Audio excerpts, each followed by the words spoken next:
नमस्कार दोस्तों, सभी देशवासियों को मेरा प्रणाम। राज मीडिया हिंदी यूट्यूब चैनल पे आपका स्वागत है। दोस्तों मैं आ गया हूँ आपके बीच में एक नई अपडेट लेके।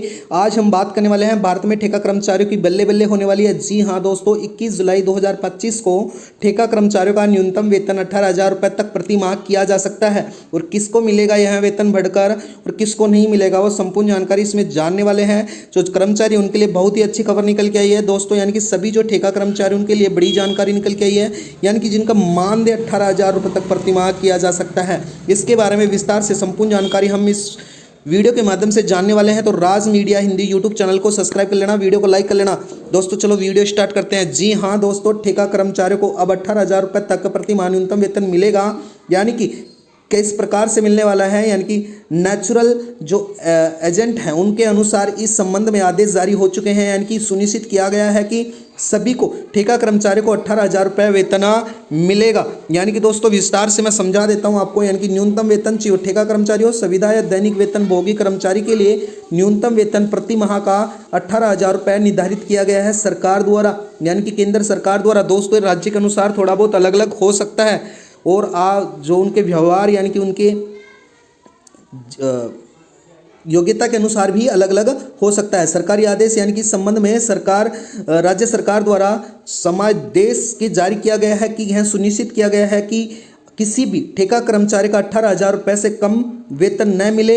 यह नेचुरल के अनुसार पूरा होगा, यानी कि लाभ के लिए यह निर्णय ठेका कर्मचारी को शोषण को रोकेगा, जिससे उनके जीवन स्तर में बेहतर उद्देश्य मिलेंगे। दोस्तों मैं बता देता हूं, यानी कि अन्य लाभ के लिए यह अतिरिक्त कुछ मामलों में ठेका कर्मचारियों को अन्य लाभ मिल सकते हैं, जैसे कि स्वास्थ्य बीमा, अन्य भत्ते। दोस्तों मैं बता देता हूं, यानी कि जितने भी ठेका कर्मचारी हैं वे व्यक्ति होते हैं जिसे किसी सुविधा केंद्र विशिष्ट यानी कि कार्य के लिए की गई अस्थायी आधार पर नियुक्ति होती जाती है और उनको सामान्य और सुविधा विशिष्ट परीक्षण में गुजरना पड़ रहा है, ताकि वह सुनिश्चित किया जा सके कि वो उच्च जोखिम या गतिविधियों में शामिल अपना कार्य सुनिश्चित रूप से कर सकें।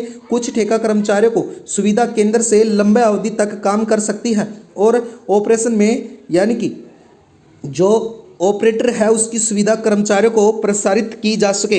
दोस्तों बता देता हूं, प्रधानमंत्री द्वारा बड़े ही निर्देश निकाले गए हैं, यानी कि जितने भी संविदा कर्मचारी हैं और ठेका कर्मचारी है अन्य, उनके लिए बड़ी सूचनाएं निकल के आई हैं, उनके बारे में हम बात करेंगे। राज मीडिया हिंदी यूट्यूब चैनल को सब्सक्राइब कर लेना। दोस्तों बता देता हूँ, यानी कि अन्य कर्मचारियों को भी सुविधा में केवल थोड़ा समय के लिए ही मौजूद रहते हैं, लेकिन उच्च जोखिम वाली गतिविधियों के लिए कहा जा सकता है कि जैसे कि जहाज में प्रवेश करना या उच्च जो बोर्ड्स हैं उनमें विद्युत उपकरणों के साथ काम करना। ऐसी स्थितियों में ऑपरेटर को दो कार्य होते हैं। पहला, उसको सुनिश्चित करना होता है कि ठेका कर्मचारियों को किस प्रकार से कार्य करना के लिए पर्याप्त प्रशिक्षण प्राप्त हो जो कि वह कर सके। दूसरा, ऑपरेटर को यह सुनिश्चित करना होता है कि अस्थायी ठेका कर्मचारियों को इस विशेष में सुविधाएं संचालन करने में जो पर्याप्त प्रशिक्षण प्राप्त किया जा सके, जिससे उसका कार्य किया जाना है।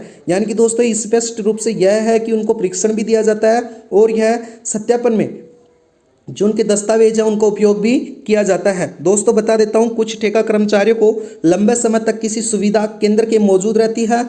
लगभग पूर्वकालीन कर्मचारियों के तहत काम कर रहे वह संभव है कि वो ठेका कर्मचारी ऑपरेट की जो सुरक्षा है कर्मचारियों को पूरी तरीके से परिचित हो। दोस्तों बता देता हूं, प्रत्येक अनुबंध में यानी कि जितने भी अनुबंध हैं जिनमें ठेका कर्मचारी भी आते हैं, जिनमें नियुक्तों को पास एक सुविधा कर्मचारी होना चाहिए जो कि काम की निगरानी से जिम्मेदार हो सकता है या रखता है। कुछ स्थितियों में किसी व्यक्ति को, चाहे वो पूर्वकालीन हो या अंशकालीन, ठेकेदार की गतिविधियों के प्रत्यक्ष दैनिक जो भागीदारी है उनके लिए नियुक्त करना उचित हो सकता है। तो दोस्तों मैं बता देता हूं, प्रधानमंत्री द्वारा जो नए नियुक्त किए जाएंगे उनको ठेका कर्मचारियों को संपूर्ण जो 18,000 रुपये से वेतन तो मिलेगा ही मिलेगा, उनको और भी बेहतरीन सुविधाएं भी सरकार द्वारा दी जाएंगी।